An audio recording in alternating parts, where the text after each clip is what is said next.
Kinner and Kev back with you here on Dayton's ESPN radio station 1410 Wing AM and live on our ESPN Dayton YouTube channel and, of course, the Justin Kinner Show Facebook page.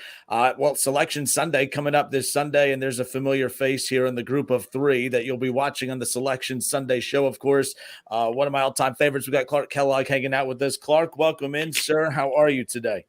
Oh, thanks, Justin and Kevin. Great to be with you. I'm doing great. This obviously is a special time of year for those of us that love sports and basketball in particular. And I never take it for granted, man. I'm so excited every time this time of year rolls around for a lot of reasons. I mean, college hoops, conference tournaments, spring is on the horizon in the Midwest and Northeast. So all of that makes for an exciting time of year. And I'm very much looking forward to another run through March Madness. So the big reason we brought you on was to ask you, will Aaron Rodgers go to the Jets? No,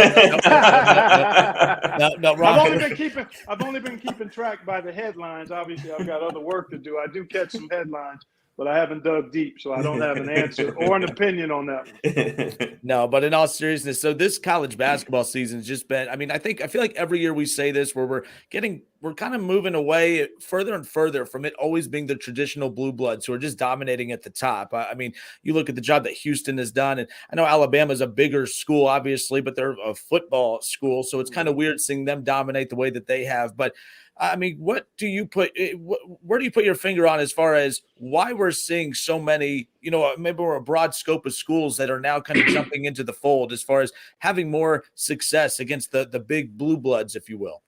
Yeah, it's interesting. The late Billy Packer, we just lost him recently, one of the iconic broadcasters in the history of the game, and somebody I learned an awful lot from in my time being a colleague of his at CBS.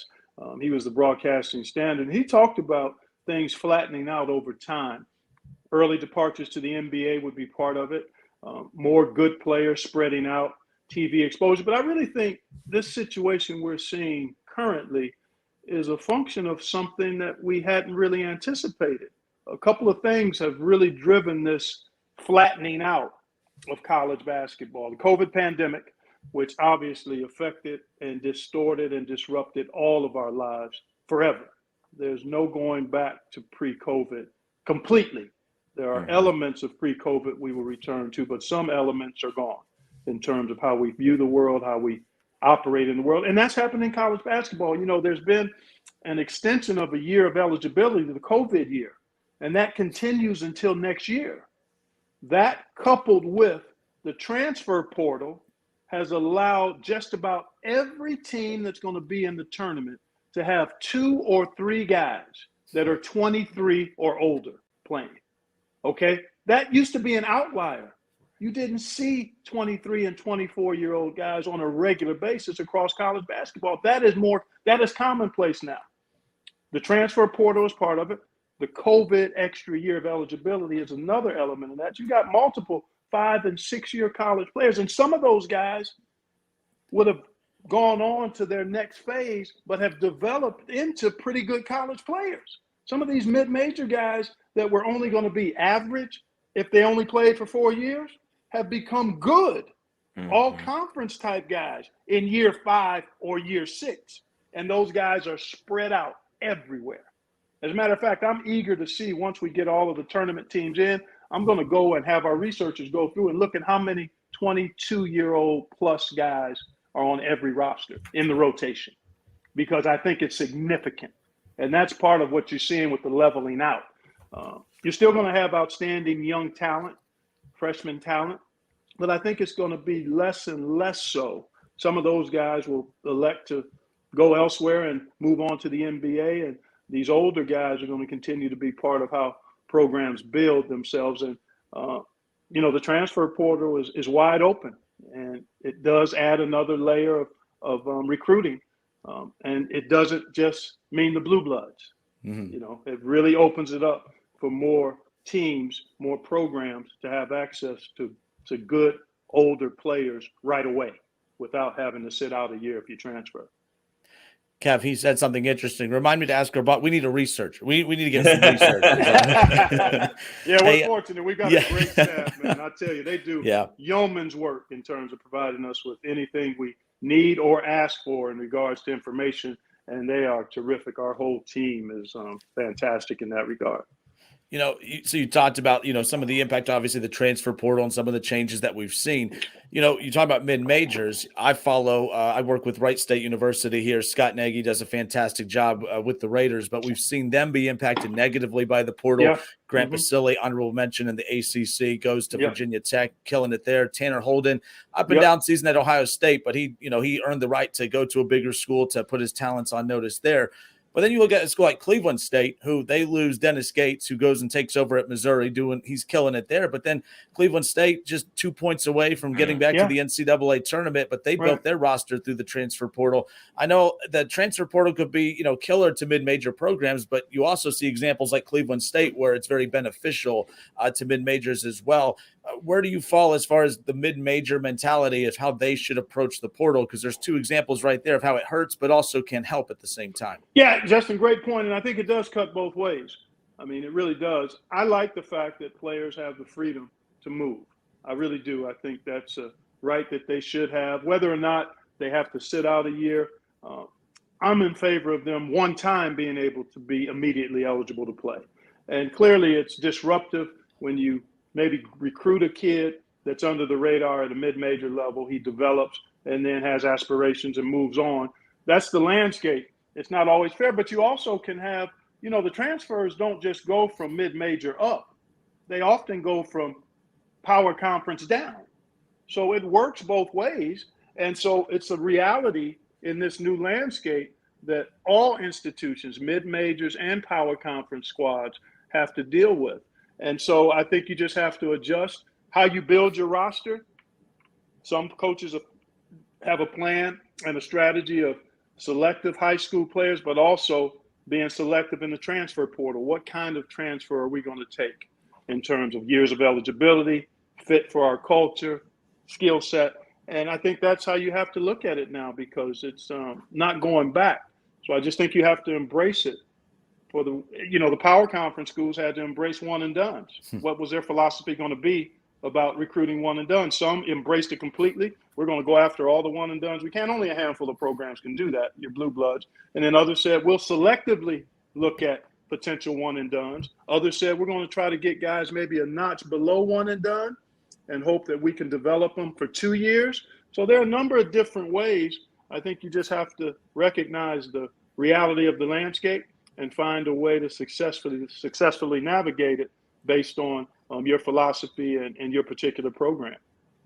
Yeah, the biggest news to come out of college basketball yesterday really hit me hard because I'm a Syracuse basketball fan, but Coach Jim Boeheim retires after 47 seasons.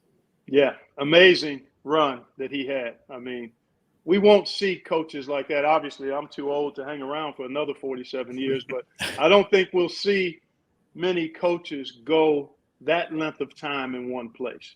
I think 20 years, maybe, 15 to 20, 25 will be the norm. There won't be many 4-decade coaches. I just think the nature of, there are a lot of factors to it, but he was obviously iconic, Hall of Famer, an institution.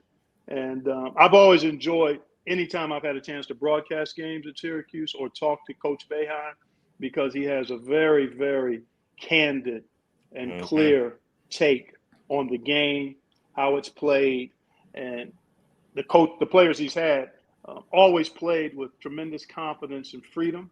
And I think that's one of the tributes you can make to him and his experience with USA basketball and all of the places he's been and the impact he's had. He'll be missed, and it was pretty much like him to not let it be known that this was in the works. Basically, I'm done. Yep.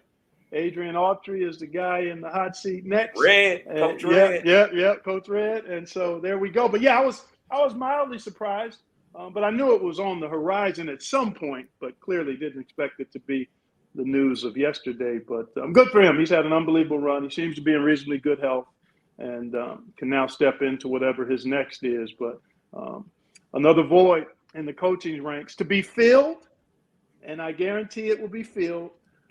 Guys like him and Roy Williams and Coach K, iconic figures, leaving Bob McKillop, guys have had long time impact and success in the game.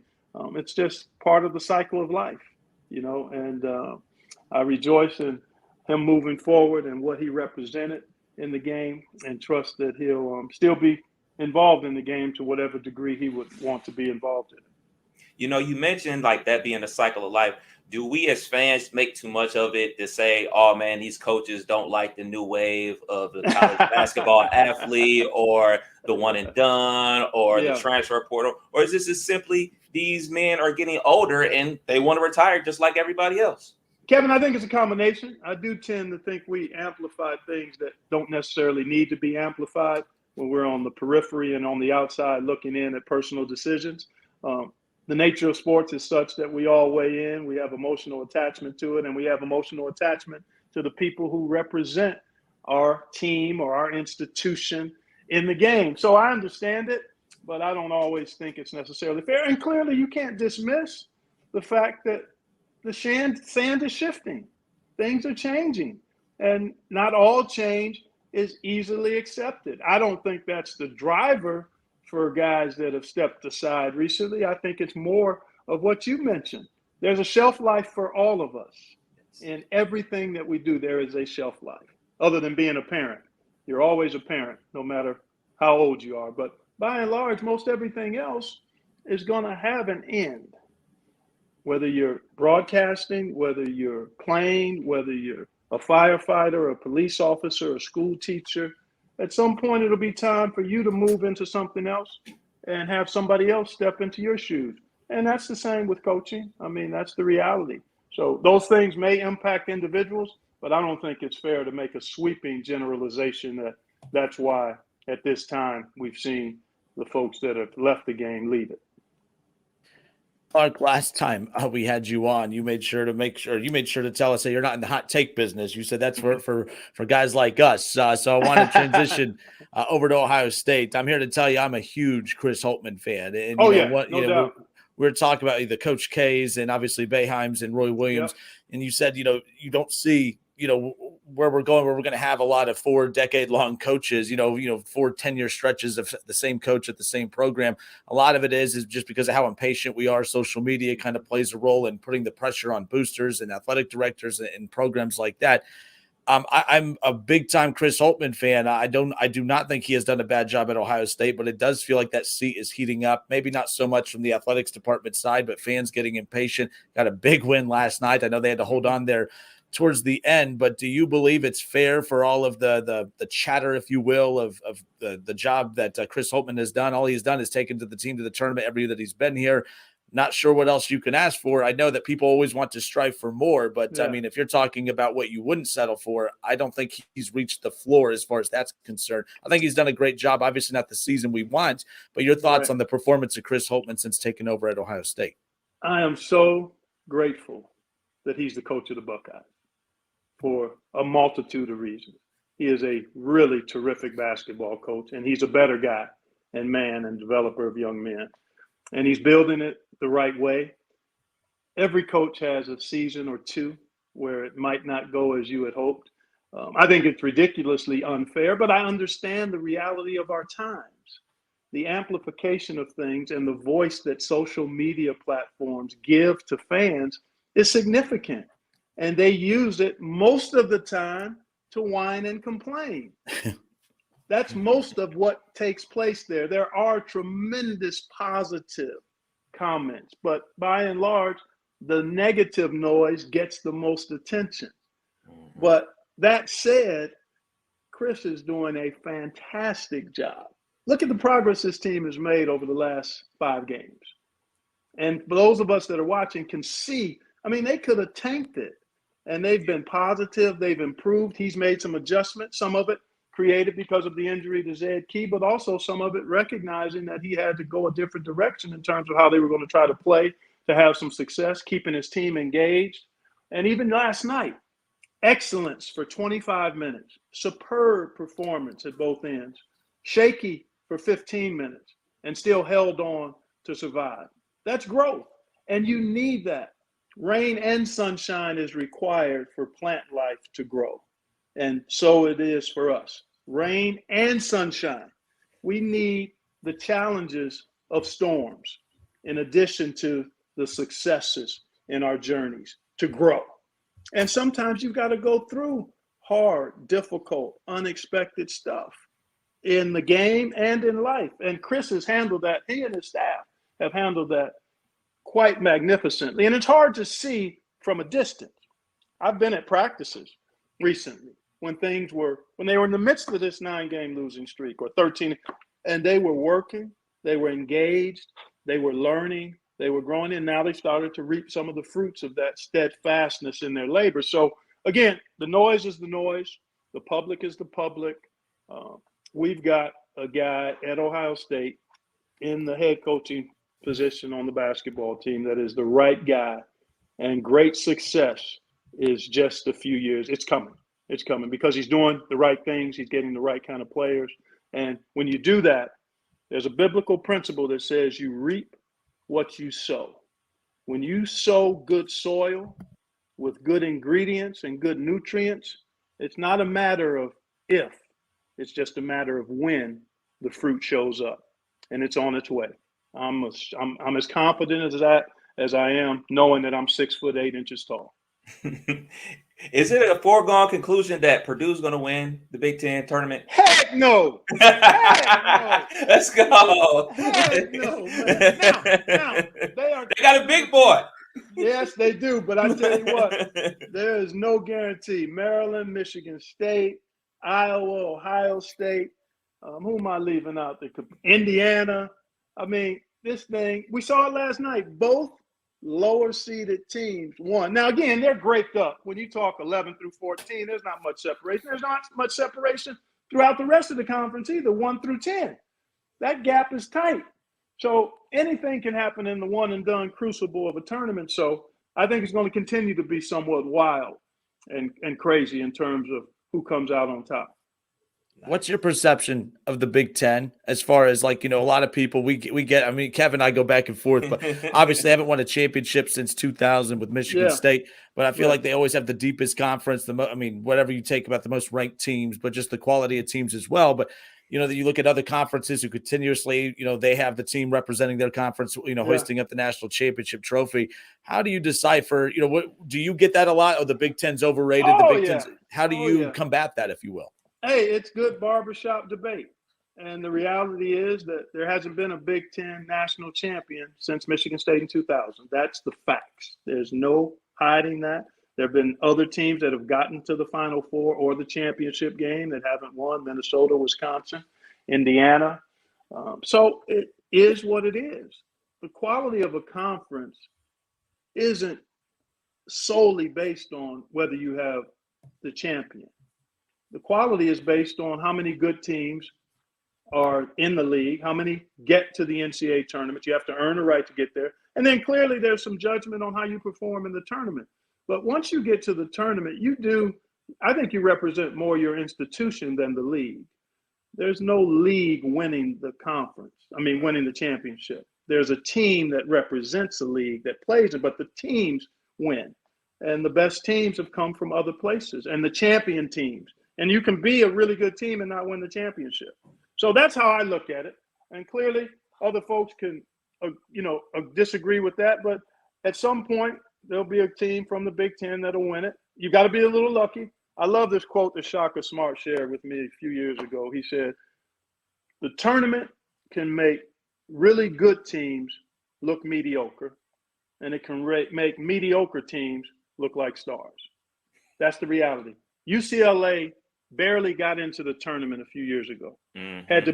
Had to beat Michigan State in overtime in the first 4 games. Got to the Final Four. Is that a great conference? Come on.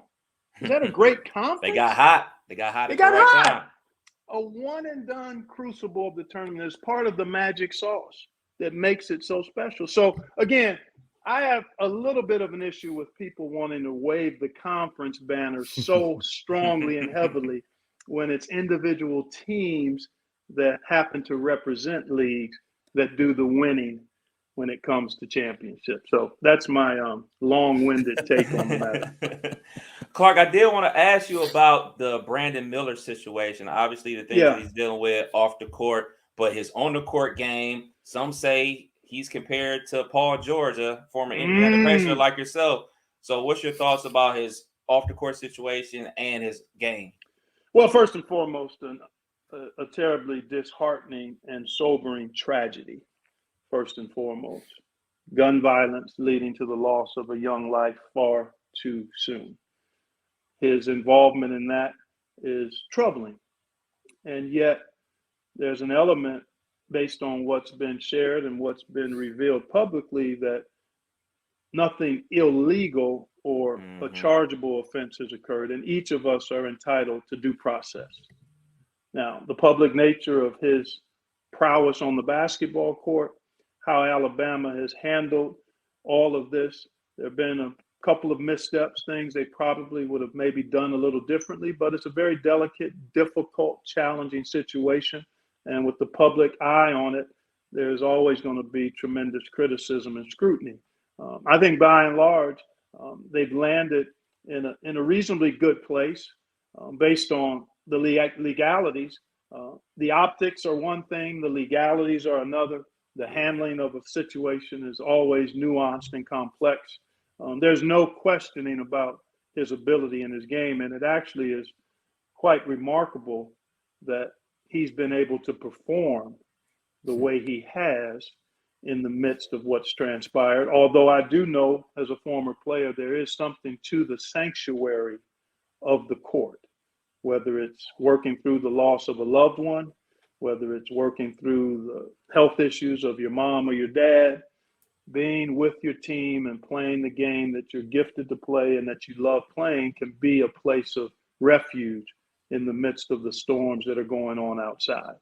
So I marvel at the young man's comportment and his ability to do what he does on the court.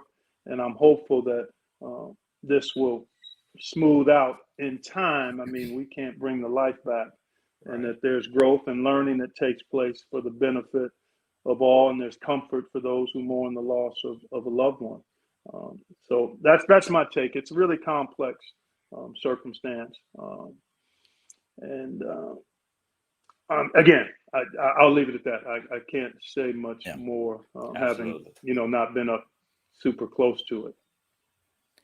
Clark Kellogg with us here. Clark, a couple more minutes with you. We appreciate your time here today. Kinner and Kev with you here on 1410 ESPN Radio. The Dayton Flyers. It's tough to transition out of that conversation, but no, we appreciate your take on that. By the way, that's something that's tough to have an opinion on because no matter what, people will skew it. So we trust us. We understand how tough that is to kind of talk about that a bit. But the Dayton Flyers, earlier we talked about COVID and how things will never be the same coming out. I mean, since 2020, when they had that Obi Toppin season, it would have been a 1 seed. I mean, it was such a magical season. And since then, they've been trying to pick up the pieces, and the fan base has been trying to kind of recover from that because obviously, real life stuff with COVID, that's the real stuff that happened. But from a sports perspective, it's okay to talk about how tragic it was to not see that season or that team kind of on the big stage in the tournament. But they've been trying to put it back together since. They have a very good shot right now. Obviously, injuries have kind of rattled this team throughout the year, but Tumani Kamara, fantastic. You talked about transfers earlier. That's been a big addition from Georgia. And then Deron Holmes, the job that Anthony Grant has done in the development of him, future NBA player. Your takeaway on the Dayton Flyers, they have to win the A-10 to get to the big dance, of course, but they have an interesting path to the final, and hopefully they can get it done. And so we could see those talents on display here in the NCAA tournament. Yeah, you've touched on a ton there. I mean, clearly the Flyers were a team coming into the season you thought had a chance to be an at-large candidate, but they had some injuries. Coach Grant and his family lost a daughter over the summer. And, man, you just never know how that affects everything. I can't even begin to fathom or imagine the sense of loss and the heaviness that would bring to the individual Grant family, but also to the other families that are connected to them, the coaching staffs, the players.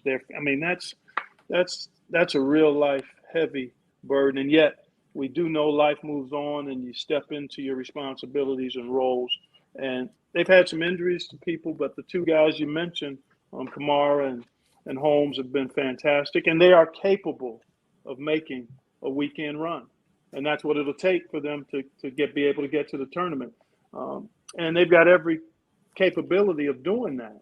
So we'll see. But the fact that they've shown what they've shown all season in resilience and having good stretches of basketball and still finding a way to win the number of games they've won and put themselves in a position to have a chance to still be part of the field of 68. I think those kids deserve a ton of credit. And we'll see. I think they're right there at the top of the league. I mean, VCU and them, to me, are the two teams that, if they were to get to the tournament, would have a chance to advance. I mean, I really believe that. I mean, the personnel is there. It seems like Dayton is rounding into reasonable form. So I'm hopeful they make a run. I mean, I'm a huge fan of Anthony Grant's and that program, being an Ohio guy, and just respecting and admiring the way they play, the way they go about their work. I've been to multiple practices over the years, and they do it right.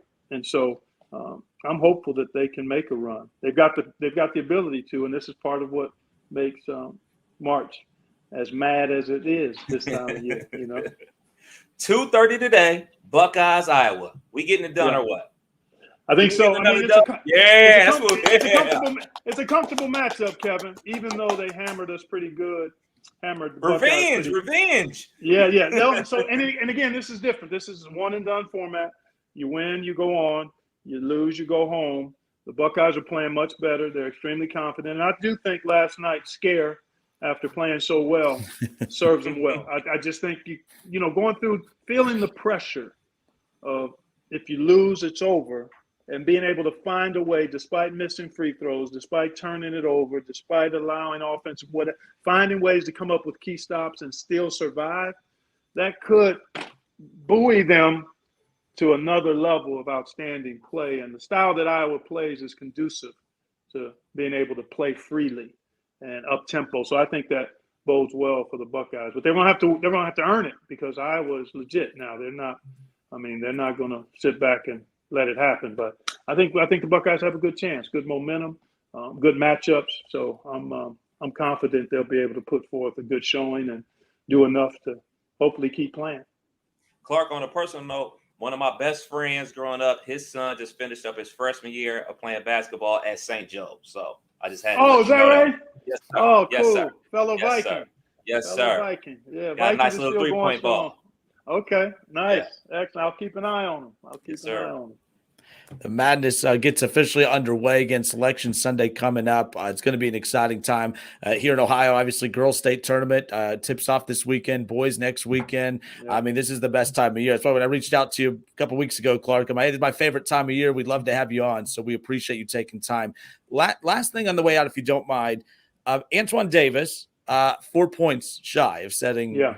The all-time scoring record. Detroit, there's, talk. I have some friends that, around the Detroit program, they're still practicing the CBI and a lot of people, oh man, that's a cheap way for him to break the record. I don't believe that to be the case, but your takeaway, I mean, Antoine Davis, I said, man, I hope, and I know this sounds bad. I hope he has a bad game and comes up about 20 points shy, so that you're not just, man, what if I hit one more bucket? But he came up so close. That was such a, obviously he'd rather win the game. Don't get me wrong, but that record, he was so close. He's been such a fun talent to watch. I follow the Horizon League. I work with the conference, of course, but just your takeaway on that, a chance to break it in the CBI would be interesting nonetheless. Yeah, it would be very interesting. And again, you've got to qualify that record because of the nature of it from the standpoint. Again, that's happened throughout the course of history because of more games being played. Yep. I tend to look at per game averages over a career.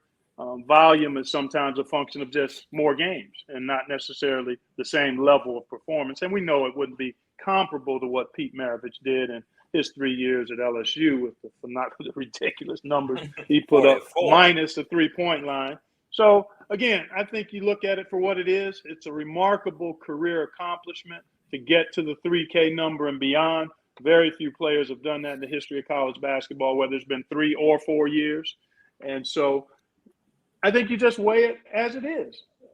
Acknowledge the fact that it's still a remarkable achievement, and yet there's a difference between the achievement with Antoine, assuming he's able to get there, and how Pete did it and others to get to those big numbers. So, but still, don't take anything away from him, but understand it is different. I just think you can't dismiss the fact that it's a different different kind of record accomplishment compared to the one who put it out there the first time, and that's Pete Maravich. I hope he gets a chance to play again. That's the main thing. Another chance to experience being on the court with his teammates and playing college basketball, because that doesn't come back. I mean, once that's over, it's over. And so if there's a chance for him to extend it, then I'd love to see him be able to extend it, not for the sake of just a record, but just to have a chance to play again. All right, Clark Kellogg, you could see him this coming up weekend, the Selection Sunday show. Clark, you the man. We beyond appreciate your time here today. Thank you so much. And you're one. I mean, you're like, when I hear the CBS music, of course, the NCAA, the CBS music, your voice, all the other familiar voices on there. Yeah. It all just comes together. We beyond appreciate your time, and I look forward every year to seeing you on the March Madness coverage. So thank you for your time today. Yeah, my pleasure, Justin. Great to be with you and Kevin both, and it's been a wonderful ride, man. I've been at it since '97, and I think I've got a few years left, but I'm going to enjoy this one because that's the only one I have control over right now, is to embrace the joy of being part of the coverage and part of a great, great ride on the sports calendar. All right. Aaron Rodgers to the Jets, right? That's what you said, right? I did not say that, but if you want to attribute that to me, I'll give you my props. Sounds good. Sir, thank you so much. Take care. Okay. All right, Justin. Kevin, take care.